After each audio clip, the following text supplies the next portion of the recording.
Hello everyone, welcome to our channel again. और आज का हमारा टॉपिक है prove Ohm's law with the help of drift velocity. इससे पहले वाले वीडियो में हम लोगों ने सीखा कि ड्रिफ्ट वेलोसिटी क्या होता है। कोई भी इलेक्ट्रॉन को या फिर कोई भी कंडक्टर को अगर हम जैसे बैटरी के साथ कनेक्ट कर देते हैं तो इलेक्ट्रॉन जो है वो एवरेज वेलोसिटी के साथ बैटरी के पॉजिटिव टर्मिनल की ओर धीरे धीरे मूव करना स्टार्ट कर देता है और इसी को ड्रिफ्ट वेलोसिटी कहा जाता है। तो अभी हम लोग प्रूव ओम्स लॉ को प्रूव करने वाले हैं, यानी कि V equal to I R, यही हमारा ओम्स लॉ होता है। और इसको हम लोग किसके मदद से प्रूव करना होगा? ड्रिफ्ट वेलोसिटी के हेल्प से हम लोग को V equal to I R को प्रूव करना होगा। ठीक है, तो देखो हमें कुछ नहीं करना है, सिंपल पहले तो एक कंडक्टर लेना है, क्योंकि ड्रिफ्ट वेलोसिटी को हम लोग को पहले पूरी जानना होगा। उसके बाद हम लोग इसके मदद से क्या करना है, ओम्स लॉ को प्रूव करना है।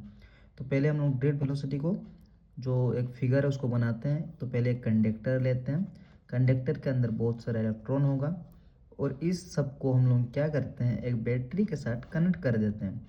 क्योंकि जैसे ही हम लोग बैटरी के साथ कनेक्ट कर देंगे तो क्या होगा, इलेक्ट्रिक फील्ड बनेगा।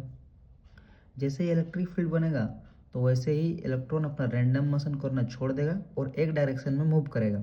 तो ये किस डायरेक्शन में मूव करेगा? इलेक्ट्रॉन जो है वो नेगेटिव है और हमारा बैटरी का पॉजिटिव टर्मिनल एक तरफ होता है, नेगेटिव टर्मिनल एक तरफ होता है। तो इलेक्ट्रॉन जो है वो पॉजिटिव टर्मिनल की तरफ अट्रैक्ट होगा, क्योंकि यहाँ पर नेगेटिव है, यहाँ पर पॉजिटिव है।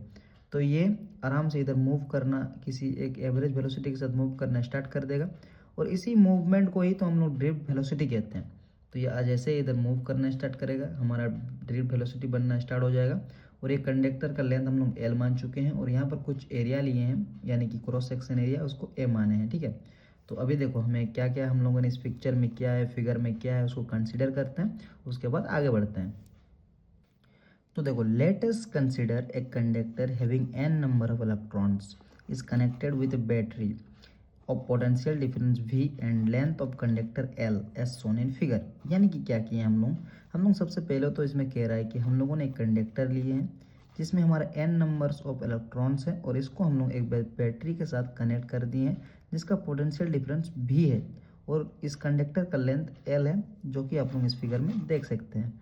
और कुछ भी हम लोगों ने कंसिडर नहीं किया, एकदम एकदम शॉर्टकट और एकदम बेहतरीन कंसीडर करते हैं। मैंने हर एक मेरा वीडियो में आपको एकदम सिंपल कंसीडर मिलेगा और एग्जाम में आपको काट भी नहीं पाएगा और आपको याद भी करना नहीं पड़ता ये सब। देखो मैंने तो आपको पहले ही बताया कि हम लोगों ने एक कंडक्टर लिया है जिसके अंदर बहुत सारे इलेक्ट्रॉन है, इसको हम लोग एक बैटरी से कनेक्ट किए हैं और बैटरी का पोटेंशियल डिफरेंस भी है और इसका लेंथ एल है। तो वही लिखे हैं कि let us consider conductor having n number of electrons is connected with a battery of potential difference V and length of the conductor is L as shown in figure।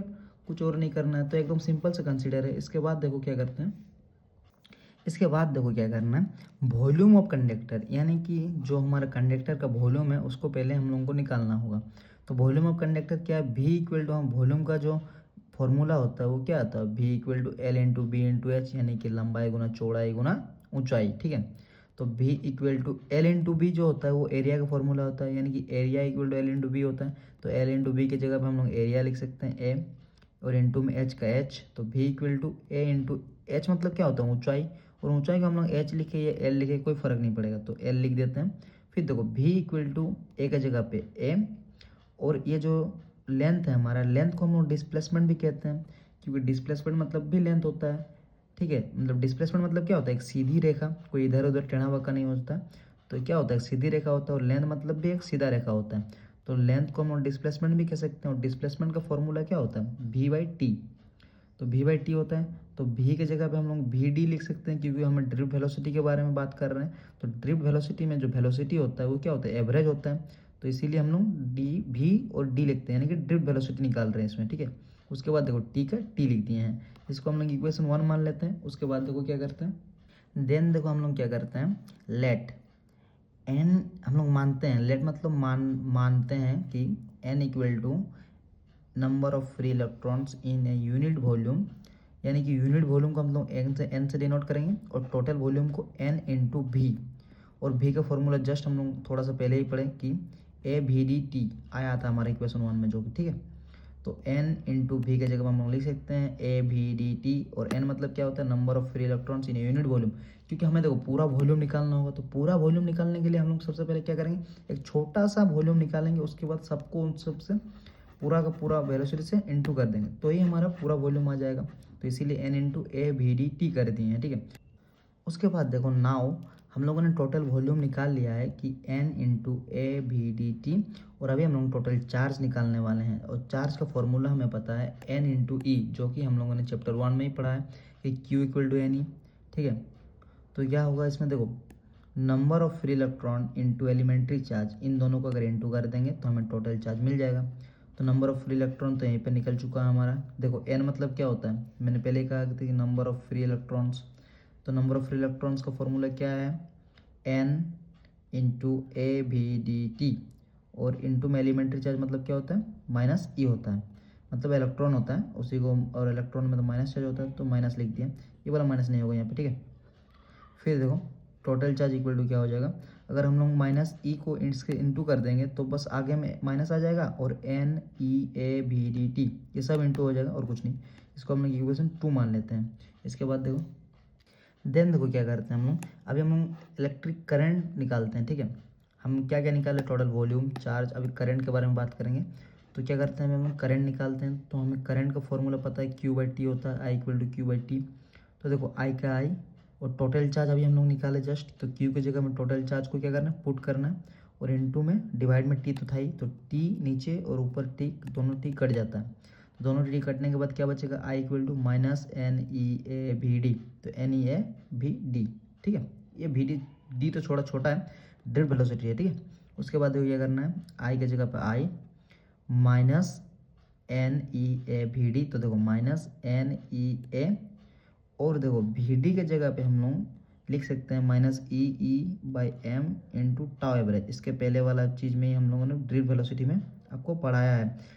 देखो भी D मतलब क्या होता है, ड्रिफ्ट वेलोसिटी, और drift velocity का formula इसके पहले वाला वीडियो में ही निकाले हम लोग। उसमें क्या था, minus E E by M into में टाउ एवरेज। तो ड्रिफ्ट वेलोसिटी की जगह पे ये वाला फॉर्मूला हम लोगों ने पुट कर दिया, तो इसमें से एक माइनस, इसमें से एक माइनस कट जाएगा।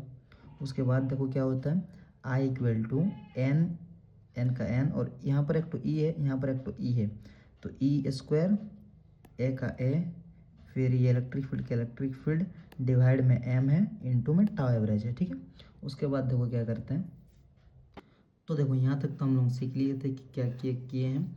उसके बाद देखो आई का आई, एन ई स्क्वायर ए, और यहाँ पर देखो इलेक्ट्रिक फील्ड है, और इलेक्ट्रिक फील्ड का फॉर्मूला हमें पता है minus D V by D X होता है, और माइनस डी बी को अगर हम लोग इंटीग्रेट करेंगे तो भी में बदल जाएगा, और एक्स मतलब तो लेंथ होता है तो एल, तो इलेक्ट्रिक फील्ड की जगह में भी बाई एल लिख दिए हैं, और एम तो पहले से था तो एम का एम, और टाउ एवरेज भी पहले से था। उसके बाद देखो हम लोग क्या प्रूव कर रहे हैं, ओम्स लॉ। ओम्स लॉ मतलब क्या होता है, भी इक्वल टू आई आर, तो आई भी मिल चुका है, भी मिल चुका है। अभी हम लोग को जस्ट क्या करना है, ये भी को हम लोग को इधर लाना है, और जितना भी ये सब कुछ है इसको इक्वल टू के इस पार लाना है। तो देखो एल एम जो है वो डिवाइड में है, ऊपर जाएगा तो इनटू में आ जाएगा, तो क्या होगा आई एल एम, और टाउ एवरेज भी इनटू में है, अगर इधर लाएंगे तो क्या होगा डिवाइड में आ गया, और ये भी जितना कुछ है ये भी डिवाइड में आ गया।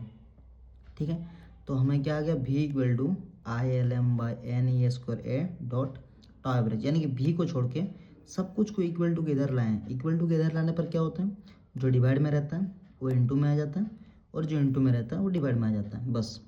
फिर देखो भी इक्वल टू क्या हो गया, आई का आई, मतलब इधर जो इक्वल टू के इस पास था, इस पर हम लोग किसी भी तरफ से लिख सकते हैं, तो भी इक्वल टू आई का आई, एल एम का एल एम, डिवाइड में N E square A tau average. ठीक है, तो हमें पता है कि भी इक्वल टू क्या होता है, आई होता है और आर होता है, यही होता है।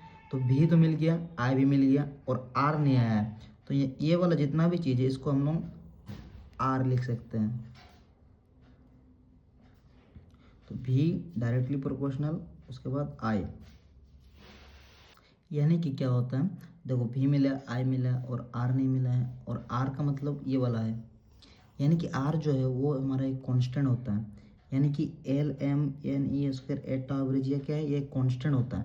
देखो भी डायरेक्टली प्रोपोर्शनल आई, यानी कि हम लोग अगर इस डायरेक्टली प्रोपोर्शनल को हटाएंगे तो हमें पता है कि किसी भी प्रोपोर्शनल को हटाने पर एक कांस्टेंट देना पड़ता है, और वो कांस्टेंट ही क्या है, आर है, और वो आर का मतलब क्या होता है, ये वाला चीज़ होता है। यानी कि आज हमें पता चला कि भी इक्वल टू आई आर में जो होता है वो आर जो है वो आर का मतलब इतना कुछ होता है, L M by N E square tau average, यानी कि ये पूरा का पूरा चीज़ जो है इसको हम लोग आर कहते हैं।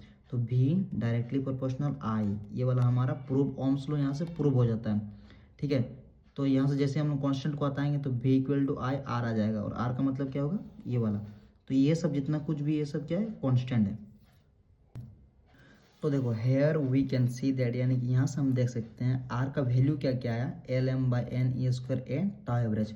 यानी कि ये सब जो है ये सब r का वैल्यू होता है, जो हम लोग आज तक पढ़ते थे कि v equal to I R r क्या था, r एक कॉन्स्टेंट है और उसका मतलब ये सब होता है। तो यहाँ से हम लोग एक चीज़ निकाल सकते हैं, देखो r इक्वल टू आर, यहाँ से l और a को अगर हम लोग सेपरेट कर देते हैं, इधर ला के लेके आते हैं, l और a को मतलब एक तरफ लिखते हैं, और बाकी क्या क्या बचता है, m का m, N E square, a को छोड़ देते हैं, टाउ एवरेज का टाउ एवरेज। ठीक है, फिर देखो सिंस r इक्वल टू, हमें r का फॉर्मूला पता है रेसिस्टेंस का, r equal to rho L by A. तो रो का मतलब एल वाई ए, तो हम लोग मिल गया एल वाई ए। तो हमें रो का मीनिंग नहीं पता था उतना देर कि रो मतलब क्या होता है। रो मतलब होता है ये वाला चीज़, ये जितना भी है इसका मतलब होता है रो। आज हमें पता चल गया ये भी कि r equal to rho L by A में क्या होता है, रो, जो रो का मीनिंग ये वाला होता है। इसको हम लोग इक्वेशन 4 मान लेते हैं। फिर देखो क्या करते हैं, फ्रॉम इक्वेशन 3 एंड 4, यानी कि ये 3 इक्वेशन एंड ये 4 इक्वेशन, इन दोनों से हम लोग लिख सकते हैं कि rho equal to m N E square tau average.